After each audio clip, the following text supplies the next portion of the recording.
Hi friends, நீங்கள் பேராவூரணி இல்லை பேராவூரணிக்கு பக்கத்து ஏரியா அந்த மாதிரி இதில் இருந்தீங்க அப்படின்னா உங்களுக்கான வீடியோ தான் இது. பேராவூரணியில் எந்த பொருள் எடுத்தாலும் 20 ரூபா 30 ரூபா அப்படின்னு ஒரு ஷாப் வந்து இப்போ ஓப்பன் பண்ணியிருக்காங்க. அது எங்கேன்னு பார்த்தீங்கன்னா ஆவண ரோடு கொல்லிமலை கடை ஆப்போசிட்டில் ஜோசப் மார்க்கெட்டிங் அப்படிங்கிற ஒரு ஷாப் தான்.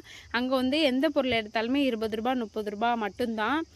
பொருள்லாம் வந்து நல்ல குவாலிட்டியாக நல்லா இருக்குது. இந்த செயின் இந்த மாதிரி வந்து மேக்கப் ஐட்டம் அந்த மாதிரியெல்லாம் இருந்துச்சு, ஃபேன்சியாக இருந்துச்சு அப்படின்னா அதெல்லாம் 20 ருபீஸ் மட்டும்தான். நம்ம சாப்பிட்ற பிளேட் இருக்குல்ல, பெரிய பிளேட்டு, அதுக்கப்புறம் வந்து பக்கெட்டு, அதுக்கப்புறம் வந்து வாளி, அந்த மாதிரி பொருள் மட்டும்தான் வந்து 30 ரூபா. மற்ற வந்து மேக்ஸிமம் அதில் நிறைய பொருள் 20 ரூபா மட்டும்தான். இந்த மாதிரி ஒரு சில பொருள் மட்டும்தான் 30 ரூபா. பார்க்குறதுக்கு அவ்வளோ கலெக்ஷன் நல்லா இருந்துச்சு. அப்படியே அந்த பிளாஸ்டிக்லாம் அடிக்கடிக்கு அவ்வளோ அழகாக வச்சுருந்தாங்க. நம்ம வந்து ஒரு ஹவுஸ் ஒய்ஃபு, ஒரு வீட்டில் ஒரு பெண்கள் அப்படின்னு இருந்தோம் அப்படின்னா நம்ம வீட்டை அழகாக வச்சுக்கணும், நல்ல யூனிக்கான பொருளாக வச்சுக்கணும், அழகு பார்க்கணும் அப்படின்னு தான் வந்து யோசிப்போம். நம்மளுக்கான கடை தான் இது. நீங்கள் கண்டிப்பாக வந்து பேராவூரணியோ இல்லை பக்கத்தில் பேராவூரணிக்கு பக்கத்தில் இருந்தீங்க அப்படின்னா போய் பாருங்கள்.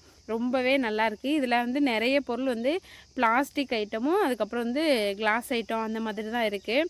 அப்படியே நம்மளுக்கு வந்து பிளாஸ்டிக் மாதிரியே இருக்கும், ஆனால் பார்க்குறதுக்கு ஆனால் கிளாஸ் மாதிரியே இருக்கும், ஆனால் அது வந்து பிளாஸ்டிக். அந்த மாதிரி யூனிக்கான பொருள் நிறையவே வச்சுருக்காங்க. நீங்கள் போய் கண்டிப்பாக வந்து பாருங்கள். நான் போயிட்டு எனக்கு தேவையான கொஞ்சம் பொருள் வந்து நானும் வாங்கிட்டு வந்துட்டேன், கிளம்பிட்டோம். பாய். இந்த வீடியோ பிடிச்சிருந்தா சப்ஸ்கிரைப் பண்ணிக்கோங்க.